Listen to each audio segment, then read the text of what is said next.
অন্তর্বর্তী সরকারের কাছে একটি প্রস্তাবনা দিয়েছে কিভাবে জুলাই সনদ বাস্তবায়িত হবে।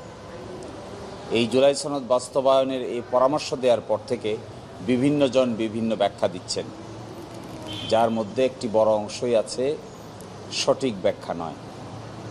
ঐকমত্য কমিশন বলেছেন যে তাদের এই প্রদত্ত গণভোটের যে প্রশ্ন থাকবে সেই প্রশ্নের মধ্যে ডিসেন্টিং বলতে কোনো চ্যাপ্টার থাকবে না।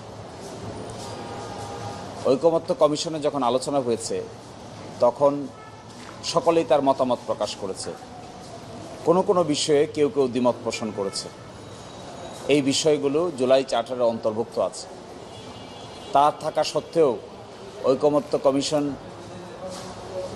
যে যাই ডিসেন্টিং দিয়েছে এই ডিসেন্টিংগুলোকে বাদ দিয়ে তারা গণভোটে পাঠাচ্ছে, এই মর্মে সরকারের কাছে প্রস্তাব পাঠিয়েছে।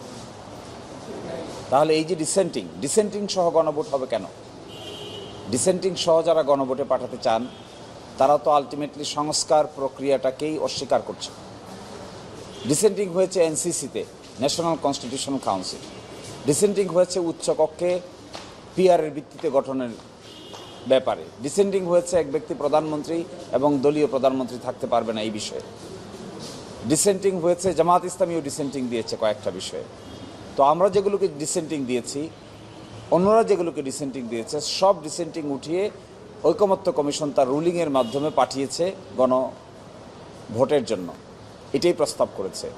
কিন্তু এখন বলা হচ্ছে এটা নাকি প্রতারণা। এটা কী ধরনের প্রতারণা? এটাকে প্রতারণা বলে? ঐকমত্য কমিশন যে রুলিং দিয়েছে এই রুলিংটাই সকলের ডিসেন্টিংয়ের উপরে প্রাধান্য পাবে, বাকিটা জনগণ ঠিক করবে। জনগণ যদি হা বলে সেটা অ্যাকসেপ্ট হবে, জনগণ যদি না বলে সেটা রিজেক্ট হবে। তাহলে এটাকে ডিসেন্টিং, একজনের ডিসেন্টিং শুনতেই হবে কেন? আমি ডিসেন্টিং দিয়েছি, আমার ডিসেন্টিংই শুনতে হবে? আরেকজন ডিসেন্টিং দিয়েছে, তারটাও শুনতে হবে? তাহলে সংস্কার এজেন্ডার কী হবে? সংস্কার এজেন্ডার পরতে পরতে ডিসেন্টিং দিচ্ছেন। সংস্কার এজেন্ডার পরতে পরতে বিভিন্ন দল ডিসেন্টিং দিয়েছে। মেজর জায়গায় যদি ডিসেন্টিং দিতে হয়, মাইনর সবগুলোকে অ্যাকসেপ্ট করে মেজর সব জায়গায় ডিসেন্টিং দেওয়া হয়েছে। তা যদি হয়ে থাকে তাহলে এটাকে কেন ধরে নেওয়া হবে যে এটা একটা সংস্কার প্রস্তাব? আরেকটা ইম্পর্টেন্ট কথা আজকে থেকে আমি দেখলাম বারবারই বলা হচ্ছে, বিভিন্ন জায়গা থেকে ব্যাখ্যা দেওয়া হচ্ছে যে সরকারের নাকি আদেশ জারি করার ক্ষমতা নেই। সরকারের যদি আদেশ জারি করার ক্ষমতা না থাকে তাহলে প্রেসিডেন্টের আছে? প্রেসিডেন্টের আদেশ জারি করার ক্ষমতা কোন আইনে পাবে? কোন জায়গায় বলা আছে যে প্রেসিডেন্ট সাহেব আদেশ জারি করতে পারবেন? এইরকম একটি জুলাই সনদ বাস্তবায়ন উইদিন ব্র্যাকেট সংবিধান সংস্কার আদেশ, এটি তো গণ অভ্যুত্থানের ফলে গঠিত সরকারই এটি জারি করবেন। এটি আগের সরকারের প্রেসিডেন্ট কি করে জারি করবেন? আগের সরকারের প্রেসিডেন্টের কি ক্ষমতা আছে গণ অভ্যুত্থানের ফলে? তিনি তো সেই প্রেসিডেন্ট যে প্রেসিডেন্ট আগে থেকে কন্টিনিউ করছেন। তো সেই প্রেসিডেন্ট কি করে গণ অভ্যুত্থানের স্পিরিট ধারণ করে একটা আদেশ জারি করবেন? এবং এই আদেশটা জারি করতে হচ্ছে জনগণের কনস্টিটিউয়েন্ট পাওয়ার বলে।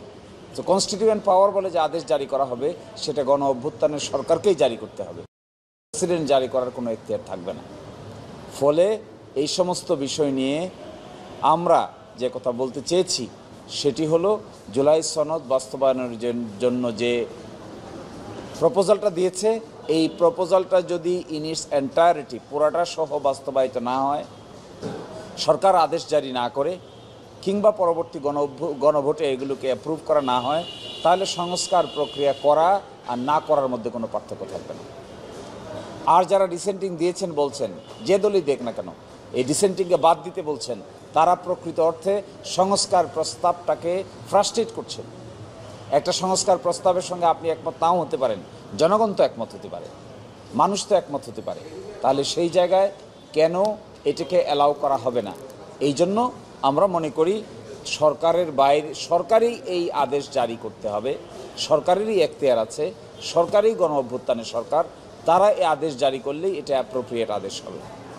আর সেকেন্ড হলো, ডিসেন্টিং যারাই দিয়েছেন, এই ডিসেন্টিং যারা মূল সংস্কারের বিষয়ে দিয়েছেন, তারা যদি সংস্কার প্রক্রিয়া কন্টিনিউ করতে না চান তাহলে স্পষ্ট বলে দিলেই হয় যে সংস্কার প্রক্রিয়ার সঙ্গে আমরা একমত নই। সেখানে মূল জিনিসে ডিসেন্টিং দিয়ে গণভোটে পাঠানো যাবে না এই কথা বলার পরে ছোট ছোট বিষয়ে একমত পোষণ করে গণভোটে পাঠানো যাবে এই কথা বলার অর্থ কী? আর ঐকমত্য কমিশনের এই এখতিয়ার আছে, কে ডিসেন্টিং দিল কে ডিসেন্টিং দিল না, তারা কোনটা গণভোটে পাঠাবে তারা সকলের সঙ্গে আলোচনা করেছে, বুঝেছে, তারপরে গণভোটের প্রশ্ন ঠিক করেছে। ফলে এই দুটো ইস্যুতে আমার মনে হয় যে পরিবেশটাকে উত্তপ্ত করার চেষ্টা করা হচ্ছে, এটা সঠিক নয়। We should come to a very reasonable conclusion, dissenting ছাড়াই গণভোটে যাওয়া উচিত। আর সেকেন্ড প্রশ্ন হলো, এটি গণ অভ্যুত্থানের সরকারকেই জারি করতে হবে। এটি গণ অভ্যুত্থানের সরকারের বাইরে প্রেসিডেন্ট জারি করলে এটি অবশ্যই তার বৈধতা নিয়ে পরবর্তীতে প্রশ্ন উঠবে। দেখুন, জুলাই সনদ বিষয়টা অনেক কিছু আলোচনার সারাংশ। এই যে সারাংশটা এখানে এসেছে, এই সারাংশটা কিভাবে বাস্তবায়িত হবে এই মর্মে দুইটা প্রস্তাব দিয়েছে, প্রস্তাব 1, প্রস্তাব 2। প্রস্তাব 1-এ বলা হয়েছে একটা ড্রাফট হবে, ড্রাফটটা গণভোটে যাবে। প্রস্তাব 2-তে বলা হয়েছে একটা তফসিল হবে, তফসিলটা গণভোটে যাবে। তো প্রস্তাব 1-এ যে ড্রাফট দেওয়া হয়েছে এটা যদি অ্যাকসেপ্ট হয় তাহলে সংবিধান সংস্কার সভায় এটাকে গ্রহণ করা হবে, যদি জনগণ এটাকে অ্যাকসেপ্ট করে।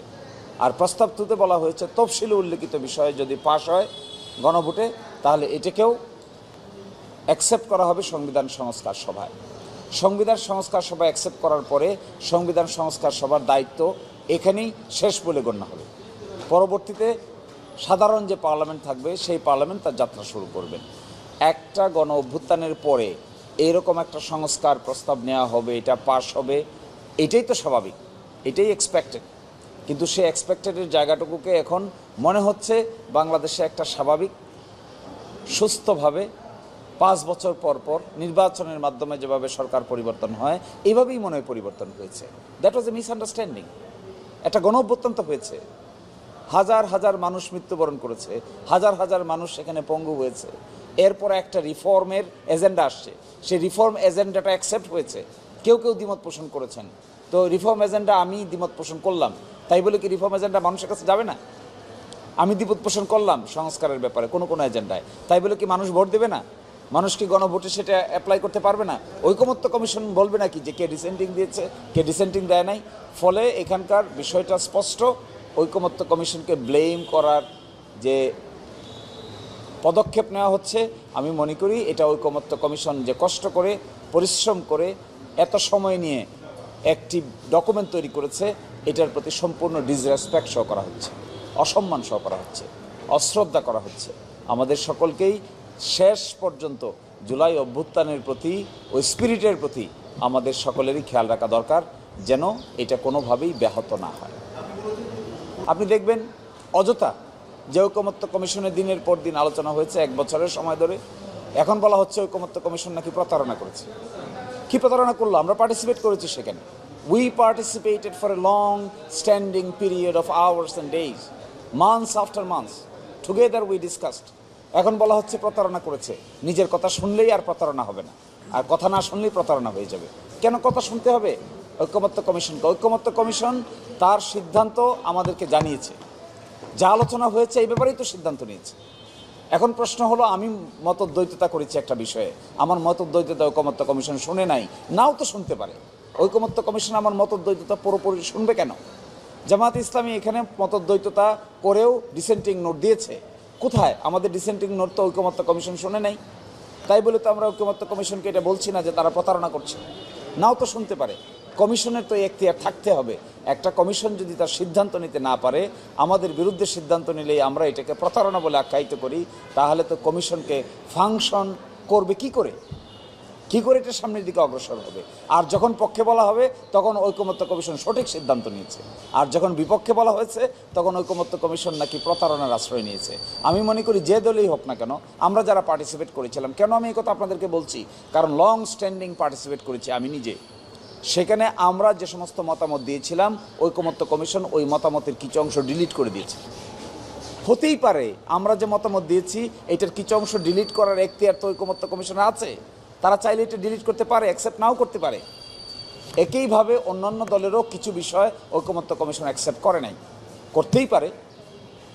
এবং সেই বিষয়ের কারণে এখন এসে ঐকমত্য কমিশনকে যদি আমরা প্রতারক বলি, তাহলে আর গণ অভ্যুত্থানের প্রতি শ্রদ্ধা থাকে কোথায়?